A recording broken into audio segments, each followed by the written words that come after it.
Hi, this shoe with a review of the LeBron 20. Many people anticipated this to be released. In Korea, it just got released. This color got released in limited numbers in certain websites, certain stores.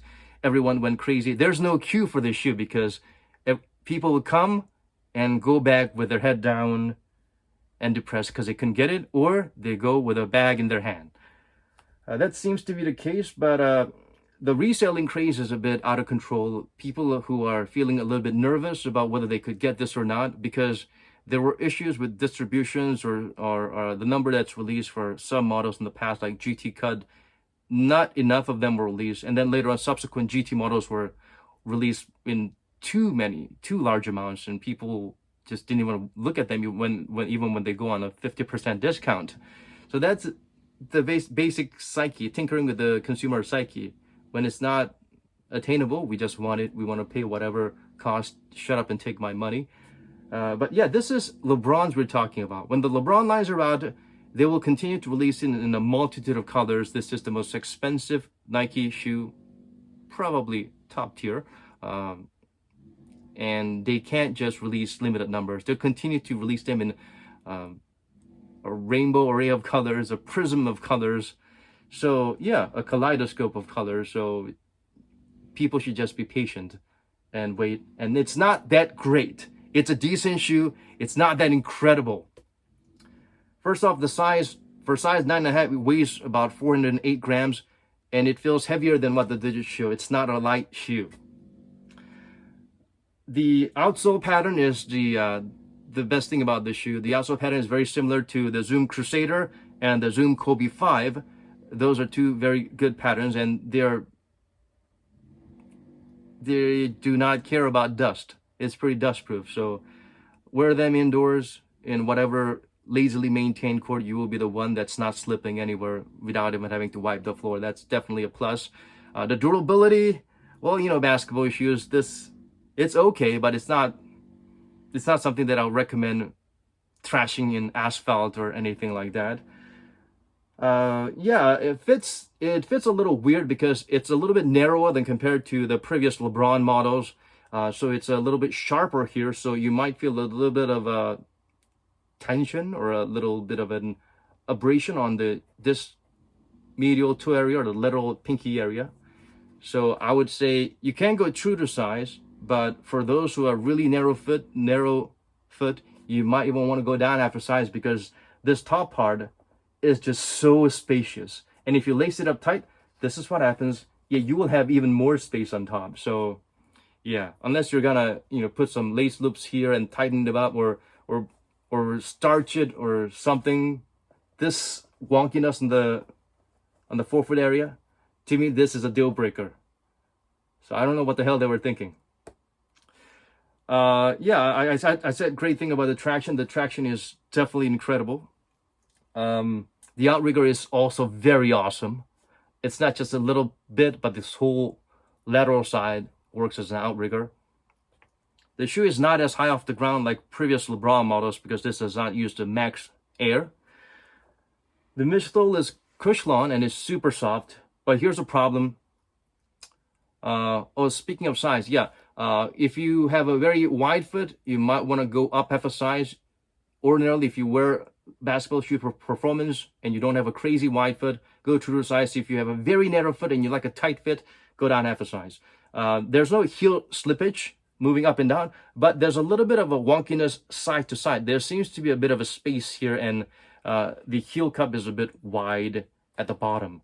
The padding is very plush. It's got that perforation inside to try and reduce the weight somewhat. So yeah, it's got a nice clenching lockdown here, but a little bit of a space here. Depending on the shape of your foot, I guess it might feel different. So try lace them out and decide if they lock down and it's a good one-to-one fit, or if there's a bit of a dead space there.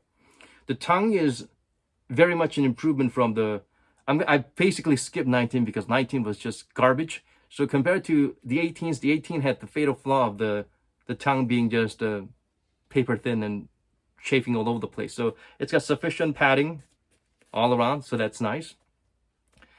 Yes, going to the cushioning, the cushion line is so soft you can definitely feel it. But the problem is it's exposed all around on the heel. So the heel is very soft. You can just have a smooth transition and you can feel the cushioning whichever little corner that you pinpoint land on. So that's nice. But the problem is on the forefoot, it's encased in a bit of a harder foam material. Maybe it's because of the paint that's been used or the laser etch, whatever, but it is definitely firmer than the heel. You can see. You can hear the difference. And here you can see the cushion extending all the way to the forefoot, especially if you pinch into this punctured hole here. The cushion is soft, but this rubber encases it. So what happens is, even though there's a decent heel to toe drop or an offset, the heel is compressed and mushier compared to the forefoot. The Zoom Turbo is right there on top of the midsole and right underneath the strobo board, but it does not feel like the Zoom Turbo that you felt in shoes like the Kyrie Infinity. So it just feels like the typical Nike shoes with a Zoom Air in the midsole, in the middle of midsole area. So the Zoom Turbo is not fully utilized. It's not fully the potential. It's not fully tapped. So it's unfortunate. It's buried somewhere, especially with the rigid casing. So the because of that, it feels like the shoe is kind of, once your weight is on the heel and this cushion compresses, even though the Zoom Air is a lot thicker in the heel than the forefoot, you feel like it's kind of flat instead of a heel elevation. Even if there's a bit of an elevation, it just gets compressed immediately, and because the forefoot is a little bit more higher off the ground and harder and firmer. That's my biggest complaint. Other than this, yeah. So the cushion could have been better. Maybe they could have used the casing on the heel a little bit, or use a firmer midsole foam, or maybe add another layer of Zoom Air, because this is very low to the ground and it just gets stepped on all over the place. So it basically feels like Kobe 5 Pro Tros with a bit of zoom. Yeah, that's how it feels like. Or the original Kobe 5s with a bit more foam. All in all, it's very low to the ground and it's a bit too mushy. So yeah, the carbon is there, and the carbon is good because it provides that rigid torsion. But at the same time, it makes the shoe that less flexible. So if that's what you're all about, then, you know, if you're not always flat-footed, you're always on your toes and whatnot, this might be something that retards your movement somewhat. Yeah. The insole is prototypical Ortholite-like blue insole. Nothing crazy. Even without the insole, you can definitely feel the cushion, but it does not feel like Zoom Turbo. It feels like a Zoom Air embedded in a midsole. That's my take on it. Is it worth the price point? I say definitely not worth it. For a low-cut shoe, it feels a bit bulky and heavy than it should, and a shoe that someone heavy would wear, I think this heel compression is gonna be very immediate and a little bit too much, especially when you feel that difference on the forefoot. So it's a nice attempt by the LeBron brand to try and pay homage to Kobe, or try and make something that's closer to the Kobe's that LeBron's sons would like, because it says designed and engineered to the exact specification of the next generation, as in he definitely had his kids in mind when he made this shoe. So I think that pretty much covers it. It's a good attempt. Hopefully they'll continue to go in this direction for LeBron 21s, but a little bit more reinforcement on the heel and a little bit more softness in the forefoot, or a bit of a balance there would be nice. And yeah, please, let's do something about this dead space and this super soft toe box area. That's definitely, I guess some people like that roominess, but for me, I do like the Kobe 5s. If there's personally, Kobe 5s are not my favorite, but if there's one thing I like about it, it's because this area is lower and it forms to your foot, and it's firm enough to provide that lockdown.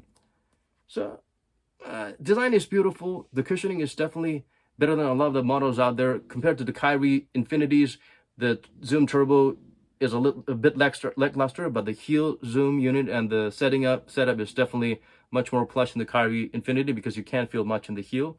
I guess you could say this is a cross or an in-betweener between the Kobe 10 heel cushioning and the Kobe 5 and 6 cushioning.